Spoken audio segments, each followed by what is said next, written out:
Hello दोस्तों, क्या आप लोग को पता है कि हम लोग एक ही तरीका से एचसीएफ भी निकाल सकते हैं और एलसीएम भी।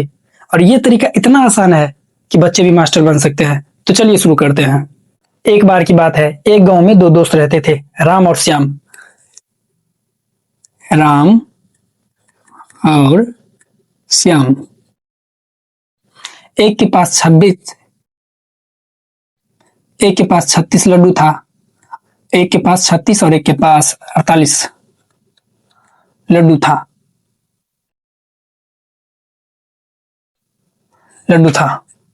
और दोनों चाहते थे, अब जानते हैं कि दोनों दोस्त थे और दोनों चाहते थे कि लड्डू को इस प्रकार बांटे, न किसी को अधिक आए न किसी को कम, जहां तक हो सके ज्यादा से ज्यादा आए और बराबर बराबर हिस्सों में मिले।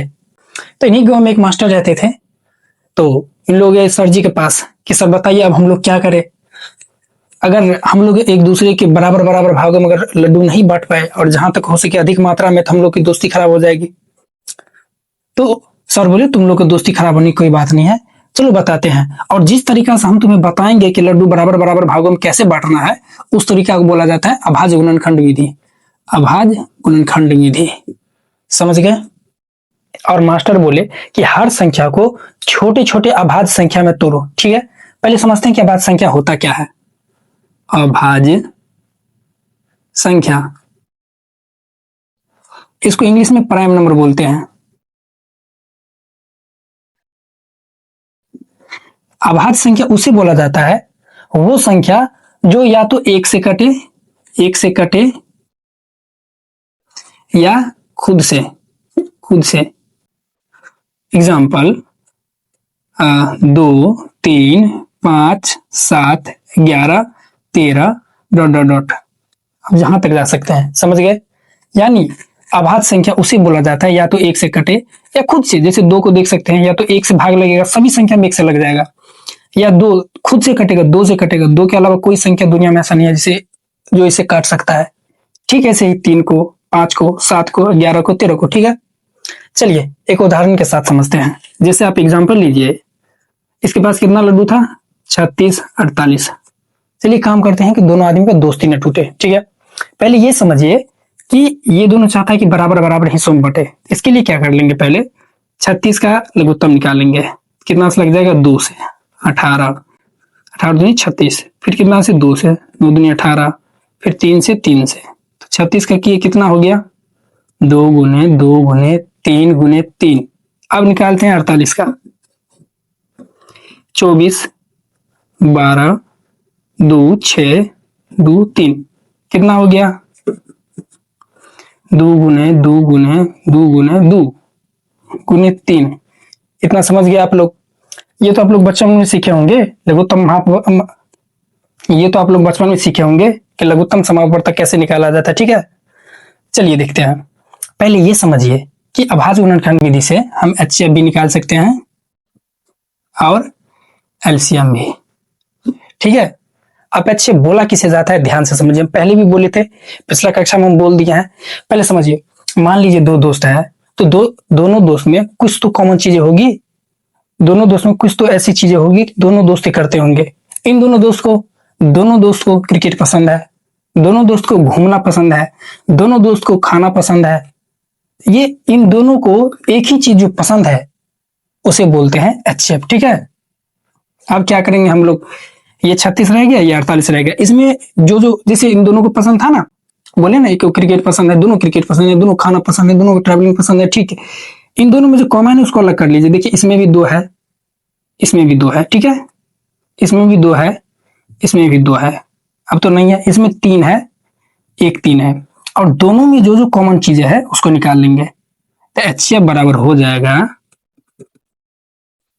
2 गुने 3। यानी दोनों में 2 कॉमन है ना, तो 2 गुने 2 नहीं लिखेंगे। जब दोनों में 2 कॉमन है तो 2 के बदला 1 2 लिखेंगे। ठीक है, दोनों में जो कॉमन रहेगा ना, सिर्फ हम उसको एक ही बार लिखेंगे, 2 बार नहीं। 90% स्टूडेंट ये गलती करता है, इसलिए याद रखिएगा। ठीक है, चलिए समझते हैं। इसको गुना कर दीजिए, 2 दूनी 4 तिया 12, ये निकल गया एचसीएफ। ठीक है, अब समझते हैं कि एलसीएम कैसे निकालेंगे। अब एलसीएम निकालते हैं।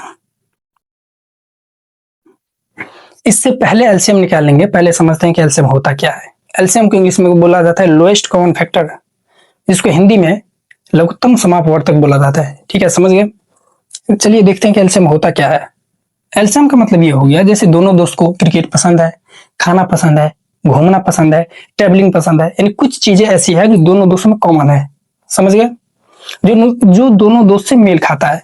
लेकिन कुछ चीजें ऐसी है जो दोनों दोस्त अलग अलग करते हैं, दोनों दोस्त को मेल नहीं खाता। जैसे इसको फ्री फायर पसंद है, इसको पबजी पसंद है, इसको खेलना पसंद है, इसको कूदना पसंद है। समझ गए, इसको ठूसना पसंद है, ये पतलू आदमी है, इसको कुछ पसंद नहीं है, ज्यादा खाना पसंद नहीं है, खाता है लेकिन निकल जाता है तुरंत। समझ गया ना, ठीक है सही। तो एलसीएम बोला जाता है जैसे इन दोनों दोस्तों में कुछ चीजें कॉमन है और कुछ चीजें कॉमन नहीं है। जैसे इसको फ्री फायर पसंद है, इसको पबजी, ठीक है, तो जो चीज कॉमन है उसको भी लेंगे और जो चीज कॉमन नहीं है उसको भी लेंगे, उस दोनों को मल्टीप्लाई कर देंगे तो एलसीएम निकल जाएगा। ऐसे देख लीजिए, हम यहाँ ले लेते हैं, जैसे इसमें कॉमन क्या है, दो दो, ये तो कॉमन तो हमको पता ही है, अभी जस्ट निकालें कि इतना चीज कॉमन है तो लिख दिए। ठीक है, इसका कॉमन लिख दिए, इसका कॉमन लिख दिए, इसका कॉमन लिख दिए। अब इसके अलावा कौन कौन संख्या बचा है जो कॉमन नहीं है? जैसे इसको फ्री फायर पसंद है, इसको पबजी बना लीजिए, 3 बचा, गुने 2 गुने 2। अब इस सबको मल्टीप्लाई करिए, 2 दूनी 4 या 12 या 36, 36 चौका कितना हो गया, 36 को 4 से गुना कीजिएगा, 6 चौक 24 के 4 हासिल 2, 4 से 12 14, 144, 144। समझ गए, इसी विधि से एलसीएम और एचसीएफ निकाला जाता है। समझ गए। अब आप लोग के मन में सवाल होगा कि ये विधि आया कहां से? बहुत सारे वैज्ञानिक मिलके ये विधि दिया, जिसमें मुख्य श्रेय यूक्लिड को दिया जाता है। ठीक है, यदि आप लोग बेटर तरीके से समझ गए होंगे तो कुछ क्वेश्चन है आप लोग के लिए, बना के लाइएगा, कमेंट कीजिएगा हमें। ये होमवर्क है 4896 पहला, दूसरा 312 516, तीसरा 128 364, चौथा 95 200। यदि आप समझ गए होंगे तो वीडियो को ज्यादा से ज्यादा शेयर कीजिएगा और ये क्वेश्चन बना के हमें कमेंट करना ना भूलिएगा। कमेंट सेक्शन में इसका आंसर हमें दीजिए। आप लोग का बेसब्री से इंतजार रहेगा। तब तक के लिए धन्यवाद।